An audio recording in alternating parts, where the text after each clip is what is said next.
Hi again guys, so we're back again with the next part of our D2MS tutorial series, and this one's going to be looking at pattern and patch contexts as well as the conductor trig.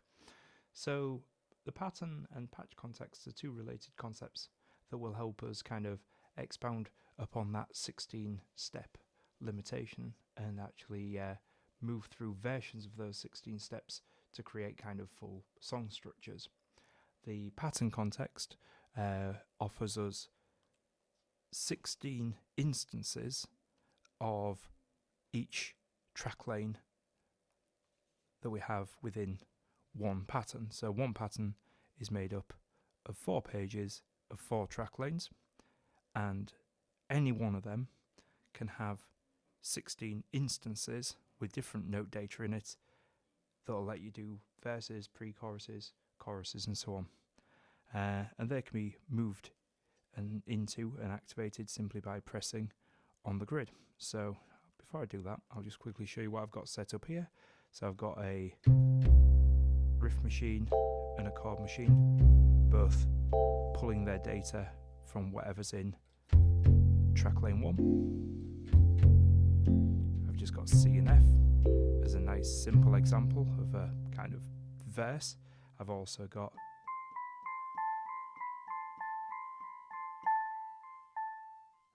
that little riff on my snare drum input 2.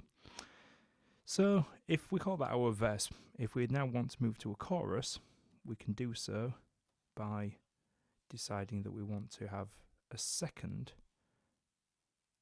pattern of 16. Let's start with track lane 1. So you'll see that track lane 1 has moved from just having those 2 notes highlighted to a new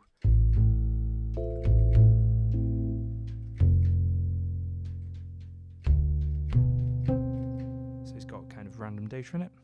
So if I just quickly go into there and kind of create like a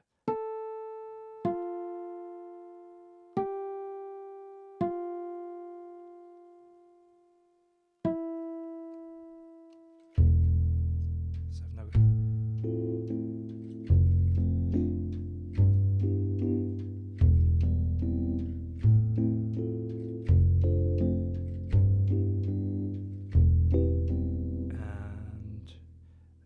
let's do the same here. So let's have something kind of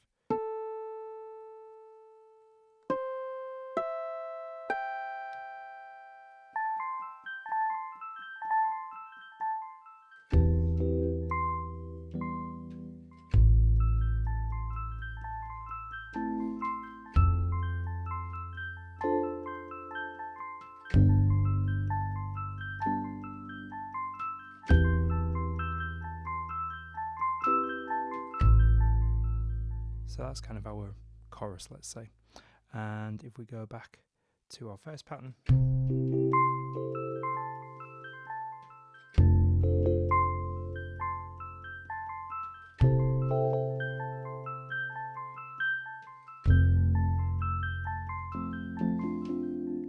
so we've got those kind of 2 sections. So now obviously we need a way to navigate through those sections, and that's where the conductor trig comes in.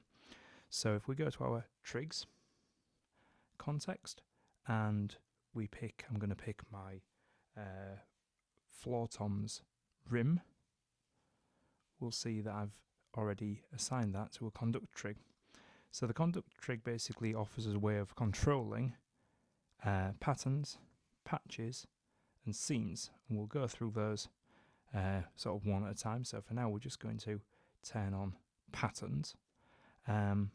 And basically what we can now do is, by using that input, we can switch between our verse and our chorus and the data contained within. So as an example of that, we'll just quickly play through.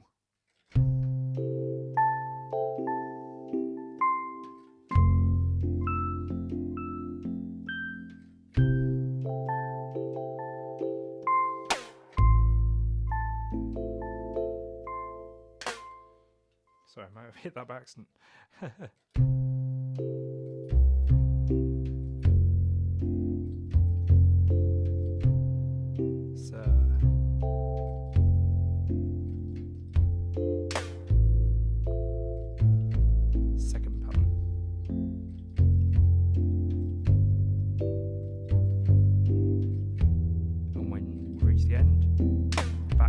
test.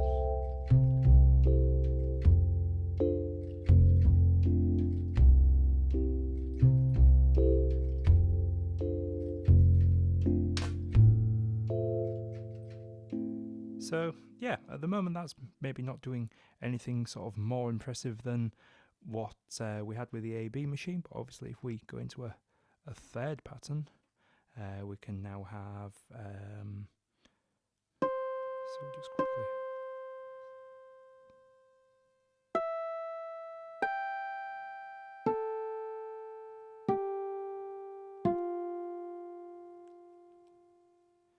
so we've now kind of got 3 options. So if we just start there, we go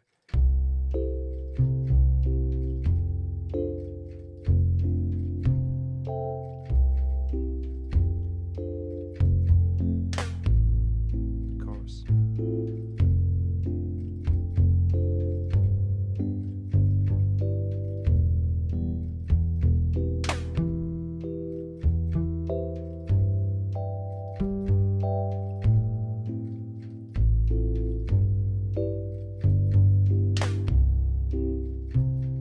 So we've now got 3 parts to step through.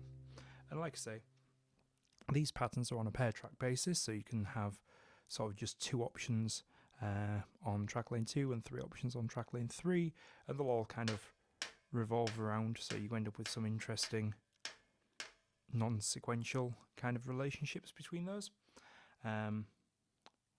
We also have options on the pattern trig for directly accessing a particular pattern every time you hit it. So if you wanted one that always went to pattern 1 and one that always went to pattern 2 and trigger them off different surfaces, you could do that. Otherwise it'll run through them in sequence. The other thing that you can do with these is you can actually group them like you do in a meta. Sorry, I'm in the wrong context. You can group them like you do in a meta.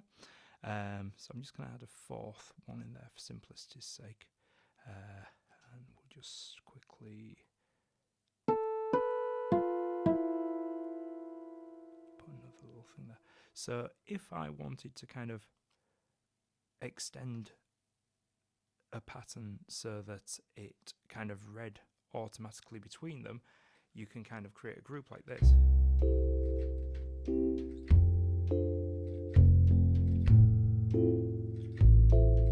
So now it's kind of treating those 2 patterns as one big super sequence.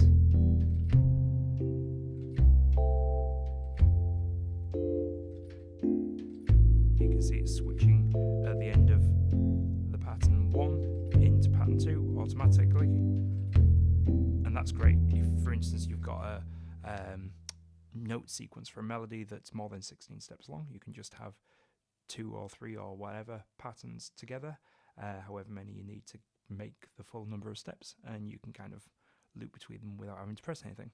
And when you group them together, you can basically have it so it switches. Wait a minute, I just need to go there and turn group on.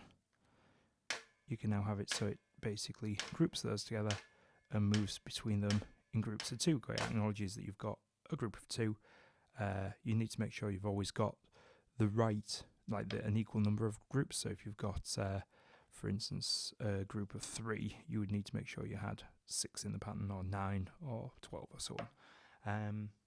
Yeah, so that's a good way of kind of extending the track lane beyond 16 steps, either kind of automatically grouping or by manually creating patterns and moving between them.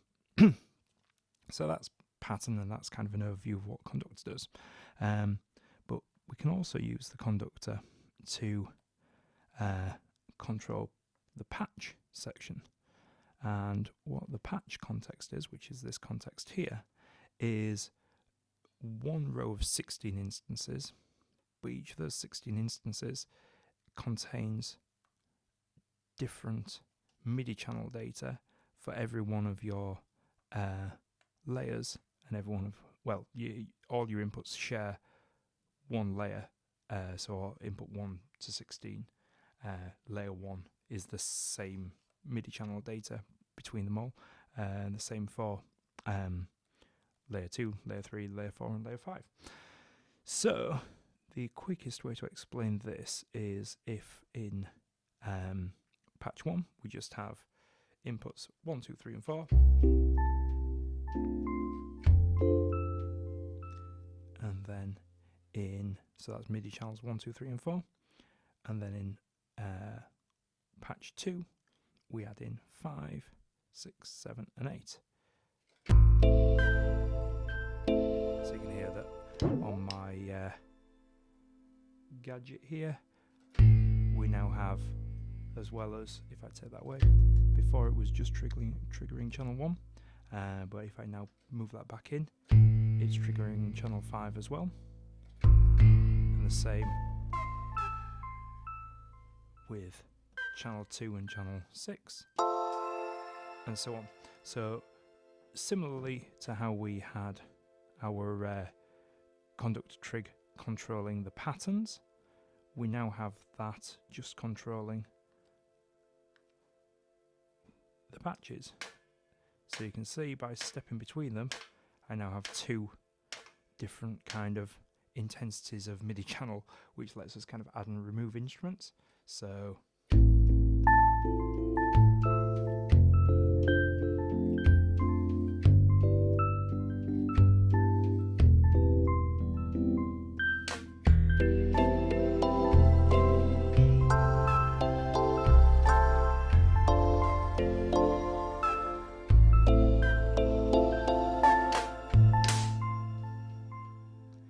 and if we go back to the Conductor Trig and we turn on pattern as well as patch, we can basically have that control both. So we do have to sort of manually make sure that everything is kind of aligned to how we want it. So patch 1 lines up to track lane 1, for instance, if that's how you wanted to do it. And now we basically should have sort of a softer verse and then more instruments coming in on the chorus.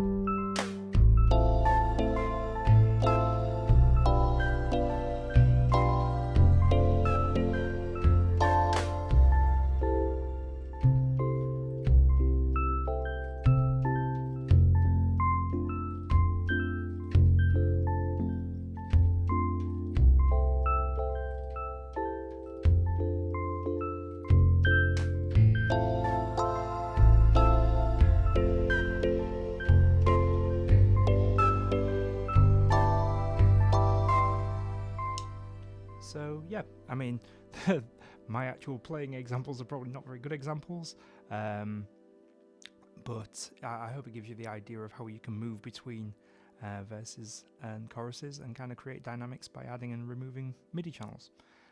So yeah, that's just a quick overview, and we'll be back in the next one. Thank you. Bye.